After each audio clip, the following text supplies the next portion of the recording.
पाक current affairs official में खुशामदीद।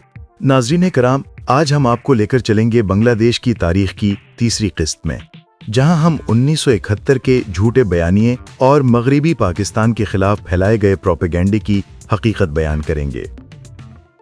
Hitler के प्रोपेगेंडा मिनिस्टर जोसेफ गोइबल्स कहा करते थे कि अगर आप एक बड़ा झूठ बार बार दोहराते रहें तो लोग आखिरकार उसे सच मानने लगते हैं। मुत्तहिदा पाकिस्तान के साथ भी ऐसा ही हुआ। झूठ फैलाए गए, दोहराए गए और वो कुछ लोगों के जहनों में हकीकत बन गए। इन झूठों में सबसे खतरनाक ये था कि मगरबी पाकिस्तान ने मशरकी पाकिस्तान को जानबूझकर महरूम रखा कि वहां ना सनत थी, ना रोजगार, ना सहूलियतें। ये दावा बार बार दोहराया गया और बाज लोग इस झूठ को सच समझ बैठे। आज हम इसी झूठ का पोस्टमार्टम करेंगे और मशरकी पाकिस्तान के असल जमीनी हकायक सामने लाएंगे।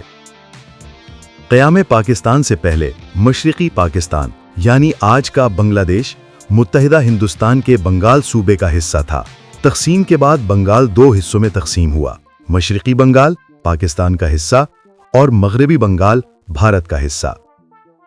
1947 में बंगाल का ज्यादा तरक्की याफ्ता, सन्नती और माशी तौर पर मजबूत हिस्सा भारत में चला गया। पाकिस्तान को जो हिस्सा मिला वो बुनियादी सहूलियतों से महरूम था। यहां तक कि एक भी जूट मिल मौजूद नहीं थी। खाम जूट भारत भेजी जाती, वहां प्रोसेस होती और भारत फायदा उठाता। सवाल यह है कि क्या यह हालत मशरकी पाकिस्तान की अपनी तारीखी विरासत थी या मगरबी पाकिस्तान ने जानबूझकर ऐसा किया था? हकायक ये हैं, क़याम पाकिस्तान के बाद मशरकी पाकिस्तान में जूट की सनत को जिंदा करने का काम मगरबी पाकिस्तान के सरमायाकार ग्रुप्स ने किया, जैसे आदमजी ग्रुप, क्रेसेंट ग्रुप और असफहानी ग्रुप। इनकी कोशिशों से दो बड़े फायदे हुए। पहला, जूट की मकामी प्रोसेसिंग शुरू हुई, भारत के रास्ते बंद हुए। दूसरा, तकरीबन 26,000 बंगाली मजदूरों को रोजगार मिला। ये सिर्फ कारोबार नहीं था बल्कि मशरकी पाकिस्तान की मईशत मजबूत करने का एक अहम कदम था। हुकूमत पाकिस्तान ने इस मकसद के लिए इदारे भी कायम किए। Pakistan industrial development corporation PIDC, Pakistan industrial credit and investment corporation PICIC और industrial development bank of Pakistan IDBP। इन इदारों ने मशरकी पाकिस्तान में सनत, सरमायाकारी और रोजगार को फरोग दिया। अब इन लोगों से सवाल जो कहते हैं कि मशरकी पाकिस्तान को कोई तरक्याती मंसूबा नहीं मिला, चट्टागांग पोर्ट की तौसीक किसने करवाई? चंदरा गोना पेपर मिल किसने बनवाई? फिनूगंज फर्टिलाइजर कॉम्प्लेक्स कहां से आया? पाकिस्तान की पहली स्टील मिल की बुनियाद कहां रखी गई? रेलवे, सड़कें, दरियाई ट्रांसपोर्ट किसने बढ़ाया? कौमी एयरलाइन का नेटवर्क मशरकी पाकिस्तान तक किसने पहुंचाया? सदर अयूब खान के सनती दौर में काबीना के तकरीबन आधे अराकीन मशरकी पाकिस्तान से थे। अहम सेक्रेटरीज भी मशरकी पाकिस्तान से थे, यानी फंड्स, प्लानिंग और फैसलों में मशरकी पाकिस्तान की भरपूर नुमाइंदगी मौजूद थी। अब एक अहम सबूत आज भी पूरी दुनिया के सामने है, बांग्लादेश की नेशनल असेंबली।